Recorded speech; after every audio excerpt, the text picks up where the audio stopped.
হঠাৎ করে খেয়াল করলাম আজ রাত 12টায় আমার এমবির ম্যাচ শেষ হয়ে যাবে। এখন এই কয়েক ঘন্টার মধ্যে আমাকে 5 জিবি এমবি শেষ করতে হবে। পুরাই দেশে হারা হয়ে গেলাম। আমি কি করব? কিছু কি ডাউনলোড করব, নাকি ভিডিও দেখব, নাকি নিউজ ফিডটা ঘুরে শেষ করব সব? আসলে কি করব কিছুই বুঝতে পারছিলাম না।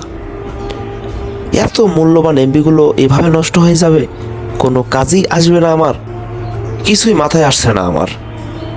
ঠিক তখনই কেন জানি মনে হলো, যদি জানতে পারি যে আজ রাত 12টায় মারা যাব, আমার হাতে আর মাত্র কয়েক ঘন্টা সময় আছে, তখন তাহলে আমি কি করব?